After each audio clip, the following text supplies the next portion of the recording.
Mahkamah Konstitusi (MK) menerima permohonan gugatan yang diajukan 3 warga negara soal syarat menjadi calon presiden capres. Mereka meminta MK melarang pelanggar HAM menjadi capres sekaligus menetapkan batas usia maksimum kandidat adalah 70 tahun. Terkait larangan bagi pelanggar HAM, mereka mengajukan uji materi atas pasal 169 huruf D Undang-Undang Nomor 7 Tahun 2017 tentang Pemilu. Pasal tersebut mengatur bahwa seorang capres harus tidak pernah mengkhianati negara serta tidak pernah melakukan tindak pidana korupsi dan tindak pidana berat lainnya. Mereka meminta MK mengubah bunyi pasal tersebut menjadi tidak pernah mengkhianati negara, tidak pernah melakukan tindak pidana korupsi, tidak memiliki rekam jejak melakukan pelanggaran HAM berat, bukan orang yang terlibat dan, atau menjadi bagian peristiwa penculikan aktivis pada tahun 1998, bukan orang yang terlibat dan, atau pelaku penghilangan orang secara paksa, tidak pernah melakukan tindak pidana genosida, bukan orang yang terlibat dan, atau pelaku kejahatan terhadap kemanusiaan dan tindakan yang anti-demokrasi, serta tindak pidana berat lainnya. Juru bicara MK Fajar Laksono menyampaikan, gugatan itu sedang diproses. Saat ini, pengajuan tersebut di tahap verifikasi berkas.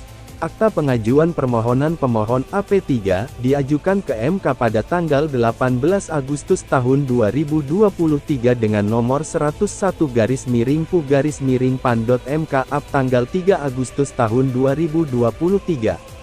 Baru diterima MK Jumat kemarin, masih verifikasi, kata Fajar kepada republika.co.id di Jakarta, Selasa tanggal 22 Agustus tahun 2023. Fajar menyebut, gugatan tersebut memang belum dijadwalkan sidangnya. Sebab, tim MK masih mendalami kelengkapan berkasnya. Nantinya, kalau berkas sudah dinyatakan lengkap, maka MK akan menginformasikan jadwal sidang perdananya kepada para pemohon. Ya, belum diregistrasi, ujar Fajar. Terkait batas usia maksimum, pemohon menguji konstitusionalitas pasal 169 huruf Q UU 7/2017 tentang pemilu. Pasal tersebut hanya mengatur syarat usia minimum 40 tahun untuk menjadi capres. Dalam petitumnya, pemohon meminta MK mengubah bunyi pasal tersebut sehingga seseorang hanya bisa menjadi capres apabila berusia paling rendah 40 tahun dan paling tinggi 70 tahun pada proses pemilihan. Alasannya, batas usia maksimum diperlukan karena presiden haruslah sosok yang punya kesehatan jasmani dan rohani.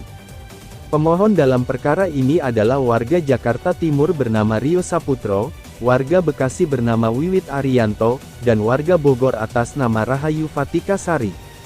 Sebagai catatan, dari 3 sosok yang digadang-gadang bakal menjadi capres Pilpres 2024, isu pelanggaran HAM kerap disematkan kepada Prabowo Subianto. Isu tersebut mulai deras menyerang Prabowo sejak dia menjadi rival PDIP pada Pilpres 2014.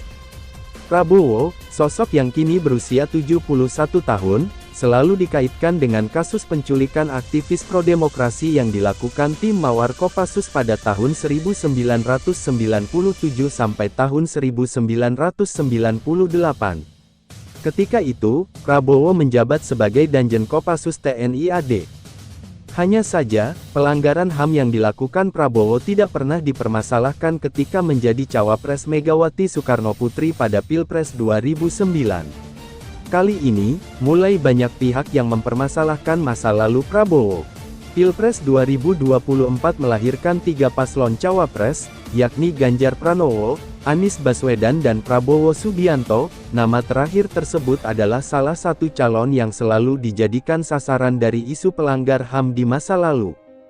Isu seperti ini memang selalu digoreng dan dijadikan serangan saat menjelang Pilpres, entah ini hanya permainan politik belaka atau memang ada keseriusan tertentu dengan masa kelam tersebut.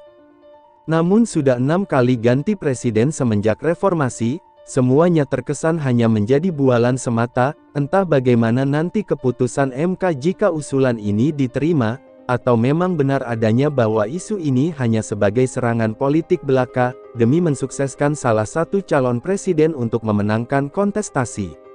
Bagaimana menurut kalian para penikmat politik tanah air? Tulis pendapat kalian tentang isu tersebut.